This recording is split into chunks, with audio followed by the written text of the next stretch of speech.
یا رحمت للعالمین یا رحمت للعالمین یا رحمت للعالمین.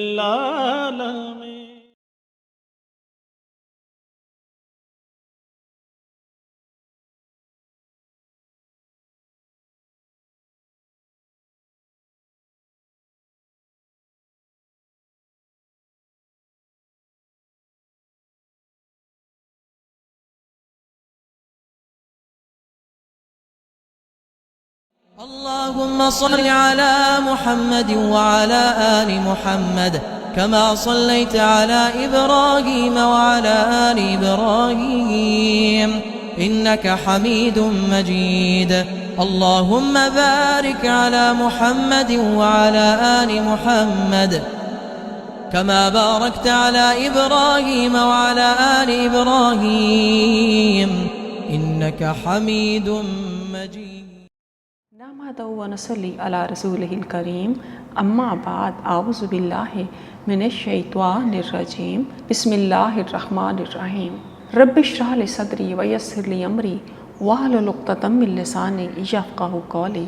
السلام علیکم ورحمۃ اللہ وبرکاتہ. میرے معزز سامعین، سیرت انسائکلوپیڈیا اللؤلؤ مکنون اور سیرت النبی ہادی برحق حضرت محمد صلی اللہ علیہ وآلہ وسلم کی سیرت سے ماخوذ عصر حاضر کے تقاضوں سے ہم آہنگ دروس و عبر اور فوائد و ثمرات لیے میں آپ کی خدمت میں نبی کریم صلی اللہ علیہ وآلہ وسلم کی زندگی کے ہر پہلو کو اس طرح پیش کرنے کی سعادت حاصل کروں گی کہ آپ ان واقعات سے اپنی زندگی کو کامیاب بنا سکیں. اور یہ ہمارے زندگی کی سب سے بڑی ضرورت ہے، بلکہ ہر انسان کی زندگی کی ضرورت ہے، کیونکہ ہم سب نے اللہ تعالیٰ سے عہد لیا تھا عالم ارواح میں کہ اللہ تو ہمارا رب ہے، تو ہی حقیقی معبود ہے، اور ہم تیرے سارے رسولوں اور ساری کتابوں پر ایمان لاتے ہیں اور آخری نبی پر بھی ایمان لاتے ہیں، اور ان کی ہدایت ہمارے لیے مشعل راہ ہوگی.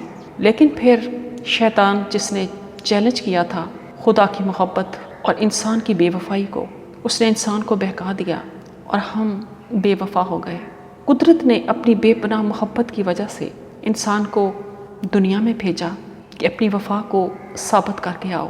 تو آج ہم سیرت انسائکلوپیڈیا کا جو مطالعہ کر رہے ہیں وہ اس وفا کا ایک حصہ ہے، تاکہ ہم خود کی وفا ثابت کر سکیں اور اپنے اصل گھر جہاں سے ہمیں نکالا گیا ہے سرخ روح ہو کر واپس آئیں. دکتور علی محمد سلابی صاحب نے سیرت النبی صلی اللہ علیہ وآلہ وسلم کو عصر حاضر کے تقاضوں سے ہم آہنگ کر کے آپ کے سامنے پیش کیا ہے. اب میں آپ کے سامنے سیرت انسائکلوپیڈیا کا حصہ پیش کرنے کی سعادت حاصل کروں گی. بحیرہ راہب سے ملاقات. الحمدللہ نحمدہ ونستعینہ ونستغفرہ ونعوذ باللہ من شرور انفسنا ومن سیئات اعمالنا. من یہدہ اللہ فلا مضل لہ ومن یضلل فلا ہادی لہ واشہد ان لا الہ الا اللہ وحدہ لا شریک لہ واشہد ان محمدا عبدہ ورسولہ. بحیرہ راہب سے ملاقات. رسول اللہ صلی اللہ علیہ وآلہ وسلم کی عمر مبارک 12 برس 2 مہینے 10 دن تھی. ابو طالب قریش کے ایک تجارتی قافلے کے ساتھ شام کے سفر پر نکلے. دور دراز کے سفر کی صعوبتوں اور مشکلات کی وجہ سے ابو طالب آپ صلی اللہ علیہ وآلہ وسلم کو ساتھ لے جانے کے حق میں نہ تھے، مگر عین روانگی کے وقت جب انہوں نے آپ صلی اللہ علیہ وآلہ وسلم کے چہرے پر کرب جدائی کے آثار دیکھے تو آپ کو اپنے ساتھ شریک سفر کر لیا. یہ قافلہ شام کے ایک شہر بصرہ پہنچا جو حوران کا مرکزی شہر ہے. اس وقت یہ شہر جزیرۃ العرب کے رومی مقبوضات کا دارالحکومت تھا. یہ شام سوریہ کے جنوب میں مضافات دمشق میں واقع ہے. رومی اور یونانی زمانے میں یہ شہر یورینس کے نام سے مشہور تھا. توریت میں اس شہر کا نام باشان آیا ہے. اسی حوران کے علاقے میں ایک راہب رہتا تھا، اس کا نام جرجیس تھا. لیکن وہ بحیرہ کے لقب سے مشہور تھا۔ اس سے پہلے قریش بارہا اس راستے سے گزرتے اور جہاں قیام کرتے رہے، لیکن اس راہب نے ان کی طرف کبھی توجہ نہیں دی۔ اس مرتبہ قریش کا قافلہ وہاں ٹھہرا تو وہ راہب خلاف معمول گرجے سے باہر نکل آیا اور سب کو تجسس سے دیکھنے لگا۔ اچانک اس کی نظر حضرت محمد صلی اللہ علیہ وآلہ وسلم پر پڑی۔ اس نے لپک کر آپ کا ہاتھ تھام لیا اور کہنے لگا، ھذا سید العالمین، ھذا رسول رب العالمین، یبعثہ اللہ رحمۃ للعالمین۔ یہ جہانوں کے سردار ہیں، یہ رب العالمین کے پیغمبر ہیں، اللہ تعالیٰ انہیں تمام جہانوں کے لیے رحمت بنا کر مبعوث فرمائے گا۔ قریش کے اکابر پوچھنے لگے، یہ بات آپ کو کیسے معلوم ہوئی؟ اس نے بتایا، جس وقت آپ لوگ گھاٹی سے نکلے تو سارے درخت اور پتھر ان کے لیے سجدہ ریز ہو گئے۔ یہ کسی نبی ہی کے لیے سجدہ ریز ہو سکتے ہیں، میں نے انہیں مہر نبوت سے بھی پہچانتا ہوں۔ یہ آپ کے شانے کی نچلی جانب ہے اور سیب کی طرح ہے۔ پھر راہب واپس گیا، اس نے ان کے لیے کھانے کا اہتمام کیا۔ قریش کھانا کھانے چلے گئے اور محمد صلی اللہ علیہ وآلہ وسلم کو چھوٹا بچہ سمجھتے ہوئے اونٹوں کی نگرانی کے لیے چھوڑ گئے۔ راہب نے دسترخوان پر آپ کو نہ پایا تو کہنے لگا، انہیں فوراً بلاؤ۔ جب آپ تشریف لا رہے تھے تو ایک بادل آپ پر سایہ فگن تھا۔ آپ صلی اللہ علیہ وآلہ وسلم وہاں پہنچے تو دیکھا کہ لوگ آپ سے پہلے ہی ایک درخت کے سائے میں بیٹھ چکے ہیں اور اب کوئی سایہ دار جگہ موجود نہیں، مگر جب آپ بیٹھے تو درخت کا سایہ آپ کی طرف ہی جھک گیا۔ راہب بولا، دیکھو یہ درخت ان پر کس طرح اپنی چھاؤں نچھاور کر رہا ہے۔ پھر اس نے تاکید کی کہ آپ لوگ انہیں روم نہ لے جائیں، اگر رومیوں نے دیکھ لیا تو خدشہ ہے کہ وہ انہیں ان کی علامات سے پہچان لیں گے اور قتل کر دیں گے۔ نبی صلی اللہ علیہ وآلہ وسلم کی تلاش میں رومیوں کی آمد۔ اب ہم دیکھتے ہیں راہب کا یہ اندیشہ بلا وجہ نہ تھا، ابھی وہ باتیں کر ہی رہا تھا کہ اس کی نظر روم کی طرف سے آنے والے 7 آدمیوں پر پڑی۔ وہ قریب آ گئے۔ راہب نے پوچھا، کس لیے آئے ہو؟ رومیوں نے کہا، ہم اس نبی کی تلاش میں نکلے ہیں جس کی تورات اور انجیل میں بشارت دی گئی ہے۔ ہمیں پتہ چلا ہے کہ وہ اس مہینے سفر کے لیے نکلا ہے۔ ہم نے اس کی تلاش میں ہر طرف اپنے آدمی بھیجے ہیں۔ راہب نے پوچھا، کیا تم میں کوئی زیادہ باخبر آدمی موجود نہیں؟ وہ کہنے لگے، ہم اچھی طرح باخبر ہیں، ہمیں پکی خبر ملی ہے کہ وہ اسی راستے سے آئے گا۔ یہ بات سن کر راہب نے پوچھا، ارے اللہ کے بندو، اگر اللہ تعالیٰ کسی کام کا ارادہ کر لے تو کیا دنیا کی کوئی طاقت اسے روک سکتی ہے؟ وہ بولے، ہرگز نہیں۔ پھر انہوں نے راہب سے عہد کیا کہ ہم آئندہ اس نبی کے در پہ آزاد نہیں ہوں گے، لہٰذا وہ لوگ راہب ہی کے پاس ٹھہر گئے۔ راہب نے قریشیوں سے کہا، میں تمہیں اللہ کا واسطہ دیتا ہوں، بتاؤ اس کا سرپرست کون ہے؟ انہوں نے کہا، ابو طالب۔ اس نے ابو طالب سے نہایت اصرار کے ساتھ درخواست کی، از راہ کرم اس بچے کو فوراً واپس بھیج دیجیے۔ ابو طالب رضامند ہو گئے اور آپ کو واپس روانہ کر دیا۔ واقعہ بصرہ کی اہمیت۔ بصرہ میں بحیرہ راہب کی بات چیت سے صاف معلوم ہوتا ہے کہ اہل کتاب رسول اللہ صلی اللہ علیہ وآلہ وسلم کی عظیم الشان صفات اور آپ کے زمانے کو اچھی طرح پہچانتے تھے۔ یہ سب کچھ ان کی کتابوں میں لکھا ہوا تھا۔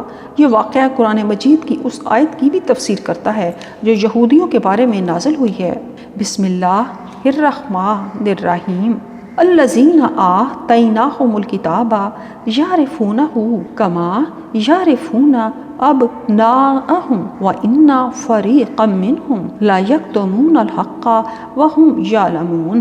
وہ لوگ جنہیں ہم نے کتاب دی اسے نبی کریم صلی اللہ علیہ وآلہ وسلم کو اسی طرح پہچانتے ہیں جیسے وہ اپنے بیٹوں کو پہچانتے ہیں، اور بے شک ان میں سے کچھ لوگ یقیناً جانے بوجھے حق کو چھپاتے ہیں۔ بلکہ نبی کریم صلی اللہ علیہ وآلہ وسلم کے ظہور سے پہلے وہ ان نشانیوں کی بنا پر عربوں کو دھمکیاں بھی دیا کرتے تھے، جیسا کہ قرآن مجید میں ارشاد ہوتا ہے، بسم اللہ الرحمن الرحیم، وَلَمَّا جَاءَهُمْ کتاب من عند اللہ مصدق لما معہم وکانوا من قبل یستفتحون علی الذین کفروا فلما جاءہم ما عرفوا کفروا بہ فلعنۃ اللہ علی الکافرین۔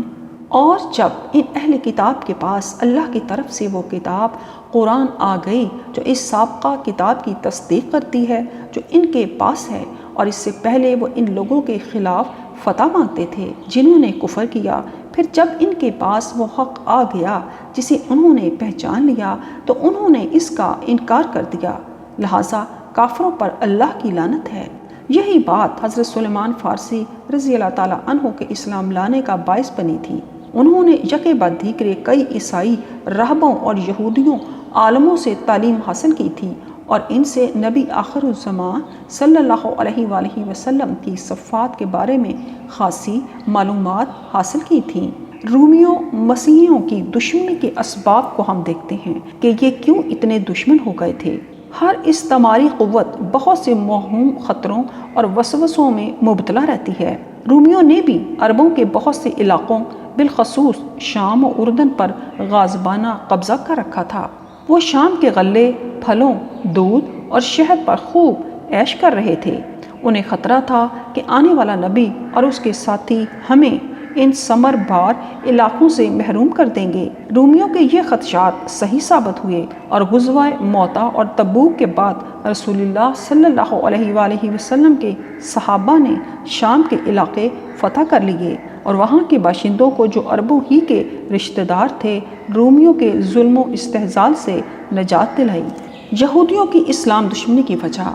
یثرب، وادی القریٰ، خیبر اور اس کے آس پاس بہت سے یہودی آباد تھے۔ یہ مختلف علاقوں خصوصاً شام سے ہجرت کر کے اس علاقے میں آئے تھے۔ یہودی علماء وقتاً فوقتاً اس علاقے میں اپنے آنے کی وجہ بیان کرتے تھے کہ آخری نبی صلی اللہ علیہ وآلہ وسلم کا ظہور اسی علاقے سے ہونے والا ہے۔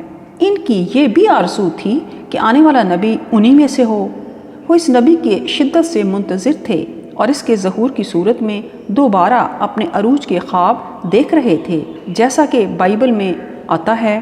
کتاب مقدس یوحنا، اور یوحنا کی گواہی یہ ہے کہ یہودیوں نے یروشلم سے کاہن اور لاوی یہ پوچھنے کو اس یوحنا کے پاس بھیجے کہ تو کون ہے؟ تو اس نے اقرار کیا اور انکار نہ کیا بلکہ اقرار کیا کہ میں تو مسیح نہیں ہوں۔ انہوں نے اس سے پوچھا پھر کون ہے؟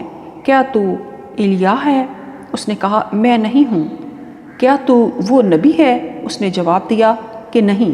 بس انہوں نے اس سے کہا پھر تو ہے کون تاکہ ہم اپنے بھیجنے والوں کو جواب دیں۔ تو اپنے حق میں کیا کہتا ہے؟ اس نے کہا میں جیسا یسایہ نبی نے کہا ہے، بیابان میں ایک پکارنے والے کی آواز ہوں کہ تم خداوند کی راہ کو سیدھا کرو۔ یہ فریسیوں کی طرف سے بھیجے گئے تھے۔ انہوں نے اس سے یہ سوال کیا کہ اگر تو نہ مسیح ہے، نہ ایلیا ہے، نہ وہ نبی، تو پھر بپتسمہ کیوں دیتا ہے؟ کاہن اور لاوا کی اصطلاحیں موسیٰ علیہ السلام کی پرانی شریعت میں استعمال ہوئی ہیں۔ ان دونوں میں فرق یہ ہے کہ ہر لاوا کاہن ہو سکتا ہے لیکن ہر کاہن لاوا نہیں ہو سکتا۔ اس کو لاوی بھی کہا گیا ہے اور لاوا بھی لکھا گیا ہے۔ عربی میں لاوی یا لیوی کی جمع لاوین ہے۔ یہ لاوی بن یعقوب بن اسحاق بن ابراہیم علیہ السلام سے منسوب ہیں۔ یہودی مسیح اور ایلیاہ کے علاوہ ایک اور نبی کے بھی منتظر تھے اور یہ چاہتے تھے کہ وہ انہی میں سے ہو، لیکن جب انہوں نے دیکھا کہ اس کا تعلق یہود سے نہیں تو وہ شدید حسد اور بغض میں مبتلا ہو گئے۔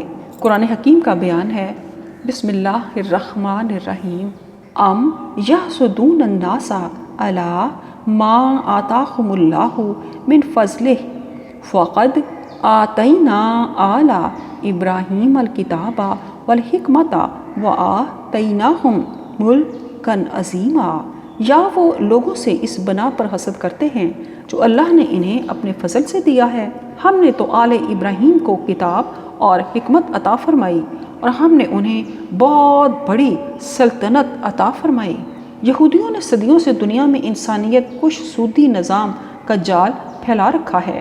قرون وسطی ہی میں یہود سودی استحصال کے نتیجے میں اس قدر مردم خور بن گئے ہیں کہ 16ویں صدی عیسوی کے انگریز ڈرامہ نویس ولیم شیکسپیئر نے ایک سود خور یہودی کردار شائلاک تخلیق کر کے ان کی اس ظالمانہ استحصالی فطرت کو عالمی ادب کا مستقل عنوان بنا دیا۔ شیکسپیئر کے ڈرامے وینس کے سوداگر مرچنٹس آف وینس میں شائلاک اینٹونو کو قرض دیتے وقت یہ شرط رکھتا ہے کہ اگر تم معینہ وقت کے اندر قرض واپس نہ کر سکے تو تمہیں اپنے جسم کا 1 پاؤنڈ گوشت مجھے دینا ہوگا۔ جب یہود نے اپنے شائلاکی سودی نظام کی شدید مذمت اور خود ساختہ رسوم و عقائد کے بخیے ادھڑتے دیکھے اور پھر ان کے علمی جو تکبر تھا اس کا بھرم بھی ٹوٹتے دیکھا تو وہ نبی کریم صلی اللہ علیہ وآلہ وسلم اور اسلام کے شدید دشمن بن گئے۔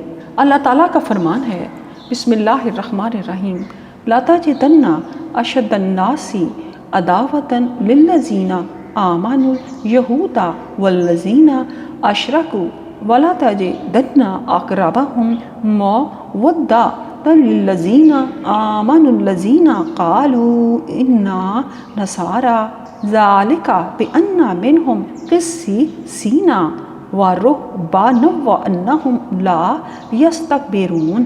اے نبی، یقیناً آپ اہل ایمان کی عداوت میں سب لوگوں سے زیادہ سخت یہودیوں اور مشرکوں کو پائیں گے، اور اہل ایمان کے لیے دوستی رکھنے میں قریب ترین یقیناً ان لوگوں کو پائیں گے جنہوں نے کہا بے شک ہم نصارہ ہیں۔ اس کی وجہ یہ ہے کہ بے شک ان میں کچھ پختہ و دانش مند عالم ہیں اور کچھ دنیا سے الگ تھلگ رہنے والے ہیں، اور یہ کہ وہ غرور نہیں کرتے۔ اب ہم نبی کریم صلی اللہ علیہ وآلہ وسلم کا سفر یمن کو دیکھیں گے۔ امام ابن کثیر اور امام ابن جوزی رحمۃ اللہ نے ایک روایت میں نقل کی ہے جس میں نبی کریم صلی اللہ علیہ وآلہ وسلم کے سفر یمن کا حال بیان کیا ہے۔ ان میں بتایا گیا ہے کہ جب نبی کریم صلی اللہ علیہ وآلہ وسلم کی عمر 13 یا 14 سال کی تھی تو آپ صلی اللہ علیہ وآلہ وسلم نے جناب زبیر بن عبد المطلب کے ساتھ یمن کی طرف ایک تجارتی سفر کیا۔ قافلے والوں نے بتایا کہ انہوں نے اس سفر میں کئی غیر معمولی نشانیاں دیکھی ہیں۔ مثلا انہوں نے بتایا کہ ہم جس راستے سے گزر رہے تھے وہاں ایک خوفناک اڑیل اونٹ ملا، وہ راستہ روکے کھڑا تھا۔ چوں ہی اس اونٹ نے محمد صلی اللہ علیہ وآلہ وسلم کو دیکھا وہ فوراً بیٹھ گیا اور ادب و عاجزی سے اپنا سینہ زمین پر رگڑنے لگا، اور رسول اللہ صلی اللہ علیہ وآلہ وسلم اس پر سوار ہو گئے۔ اسی طرح ایک واقعہ یہ پیش آیا کہ راستے میں شدید سیلاب آ گیا۔ محمد صلی اللہ علیہ وآلہ وسلم کی معیت کی برکت سے اللہ تعالیٰ نے سارا پانی خشک کر دیا اور ہم وادی سے صحیح سلامت گزر گئے۔ ایک اور روایت میں آتا ہے جسے عبداللہ بن قرۃ رضی اللہ تعالیٰ عنہ کی سے روایت کیا گیا ہے، وقرب لرسول اللہ صلی اللہ علیہ وآلہ وسلم بدنات 5 او 6 فتفقنا یزدالفنا الیہ بایدیہن یبدأو۔ رسول اللہ صلی اللہ علیہ وآلہ وسلم کے سامنے 5 یا 6 اونٹنیاں لائی گئیں، وہ آپ کے قریب سے قریب تر ہونے لگیں تاکہ آپ صلی اللہ علیہ وآلہ وسلم اسی سے ذبح کرنے کی ابتدا کریں۔ یہ فدائیت اور تیرے ہاتھوں سے مرنا زندگی ہے کا بڑا ہی نادر مظاہرہ ہے۔ یہ فدویت صرف سیدنا محمد رسول اللہ صلی اللہ علیہ وآلہ وسلم کی ہی خدمت میں پیش کی گئی ہے۔ آپ صلی اللہ علیہ وآلہ وسلم کے علاوہ دنیا کی کسی اور شخصیت کو ایسی محبت اور جان سپاری کبھی میسر نہیں آئی۔ اسی طرح کا ایک اور واقعہ ہے۔ ایک انسانی خاندان کے پاس ایک اونٹ تھا۔ اس خاندان کے لوگ اس اونٹ سے باربرداری کا کام لیتے تھے۔ وہ کنویں سے پانی نکالتے تھے اور اس اونٹ پر لاد کر لایا کرتے تھے۔ اچانک ایک دن یہ اونٹ سرکش ہو گیا، اس نے کام کرنے سے انکار کر دیا۔ جو ہی وہ لوگ اس پر سامان لاتے وہ بیٹھ جاتا، پھر اٹھنے کا نام ہی نہ لیتا تھا۔ یوں ان کا سارا کاروبار ٹھپ ہو گیا۔ غریب لوگ تھے، دوسرا اونٹ لینے کی سکت نہ تھی، بہت پریشان ہوئے۔ آخر کار مجبور ہو کر رسول اللہ صلی اللہ علیہ وآلہ وسلم کی خدمت میں آئے، عرض کی، یا رسول اللہ، ہمارے پاس صرف ایک ہی اونٹ ہے، اسی پر ہم پانی بھر کے لاتے تھے۔ وہ سرکش ہو گیا ہے، اپنی پیٹھ پر کوئی چیز نہیں رکھنے دیتا۔ نتیجہ یہ ہے کہ ہماری فصلیں مرجھا گئی ہیں اور کھجوریں خشک ہو گئی ہیں۔ آپ صلی اللہ علیہ وآلہ وسلم نے صحابہ کرام سے فرمایا، اٹھو۔ سب اٹھے اور آپ صلی اللہ علیہ وآلہ وسلم کے ساتھ چل پڑے۔ باغ میں قدم رکھا تو دیکھا کہ وہ اونٹ ایک کنارے پر الگ تھلگ کھڑا ہے۔ آپ صلی اللہ علیہ وآلہ وسلم اس کی جانب چل پڑے۔ خوف کے مارے انسانیوں کے دل دھڑکنے لگے، مبادا اونٹ آپ کو نقصان پہنچا دے۔ وہ گھبرا گئے اور چلا کر کہنے لگے، اے اللہ کے رسول، یہ اونٹ تو بولے کتے کی طرح وحشی ہو چکا ہے، ہمیں ڈر ہے وہ آپ پر حملہ کر دے گا۔ آپ صلی اللہ علیہ وآلہ وسلم نے اطمینان سے فرمایا، لیسا علیہ منہ باس، مجھے اس سے کوئی خطرہ نہیں۔ جب اونٹ کی نگاہ آپ صلی اللہ علیہ وآلہ وسلم پر پڑی تو وہ بھاگا بھاگا آیا اور آپ کے قریب پہنچ کر سجدہ کر کے آپ کے قدموں میں گر پڑا۔ آپ نے اسے پیشانی سے پکڑا اور کام پر لگا دیا۔ صحابہ کو بڑی حیرت ہوئی، انہوں نے عرض کی، اے اللہ کے رسول، ایک جانور نادان ہونے کے باوجود آپ کے سامنے سجدہ کرنے کے لیے گر پڑا ہے۔ ہم تو انسان اور صاحب عقل و دانش ہیں، ہمیں تو بالا ولی آپ کے سامنے سربسجدو ہو جانا چاہیے۔ آپ صلی اللہ علیہ وآلہ وسلم نے فرمایا، لا یسلو لبشر ان یسجد لبشر ولو صلح لبشر ان یسجد لبشر امرت مرأۃ ان تسجد لزوجها من اعظم حقہ علیہا۔ کسی انسان کو زیب نہیں دیتا کہ وہ اپنی پیشانی کسی انسان کے آگے جھکائے۔ اگر کسی انسان کے لیے سجدے کی اجازت ہوتی تو میں عورت کو حکم دیتا کہ وہ اپنے خامند کے سامنے سر بسجود ہو جائے، اس لیے کہ خامند کے بیوی پر بہت زیادہ حقوق ہیں۔ ویعلہ بن مرہ ثقفہ رضی اللہ تعالیٰ عنہ کہتے ہیں کہ ایک دن ہم رسول اللہ صلی اللہ علیہ وآلہ وسلم کے ساتھ جا رہے تھے۔ دوران سفر ہم ایک اونٹ کے پاس سے گزرے، اس پر پانی لاد کر لایا جا رہا تھا۔ جیسے ہی اونٹ کی نظر رسول اللہ صلی اللہ علیہ وآلہ وسلم پر پڑی تو وہ فوراً اپنی گردن آپ کے قدموں میں جھکا کر یوں بلبلانے لگا جیسے وہ آپ صلی اللہ علیہ وآلہ وسلم سے کوئی گزارش کر رہا ہے۔ آپ صلی اللہ علیہ وآلہ وسلم وہیں ٹھہر گئے اور ضیافت فرمایا، اینا صاحب ھذا البعیر، اس اونٹ کا مالک کہاں ہے؟ وہ آ گیا تو آپ صلی اللہ علیہ وآلہ وسلم نے فرمایا، بے نہیں، یہ اونٹ میرے ہاتھ بیچ دو۔ اس نے کہا، جی نہیں، میں اسے بیچوں گا نہیں، بلکہ میں یہ اونٹ آپ کی خدمت میں بطور تحفہ پیش کرتا ہوں۔ آپ صلی اللہ علیہ وآلہ وسلم نے فرمایا، لا بے نہیں، تم میرے ہاتھ فروخت کرو۔ اس نے کہا، میں تو یہ اونٹ آپ کو بطور ہدیہ پیش کرتا ہوں۔ یہ اونٹ ایک ایسے گھر والوں کا ہے جن کے پاس اس کے علاوہ اور کوئی ذریعہ معاش نہیں ہے۔ آپ صلی اللہ علیہ وآلہ وسلم نے فرمایا، اما اذ ذکرت ھذا من امرہ فانہ شکا کثرۃ العمل وقلۃ العلف فاحسن الیہ۔ اگر معاملہ ایسا ہی ہے تو سنو، یہ اونٹ شکایت کر رہا ہے کہ اس کا مالک اس سے کام زیادہ لیتا ہے اور خوراک تھوڑی دیتا ہے، لہٰذا تم اس سے حسن سلوک سے پیش آؤ۔ صدق اللہ العظیم۔ اللهم صل على محمد وعلى آل محمد كما صليت على إبراهيم وعلى آل إبراهيم إنك حميد مجيد اللهم بارك على محمد وعلى آل محمد كما باركت على إبراهيم وعلى آل إبراهيم إنك حميد مجيد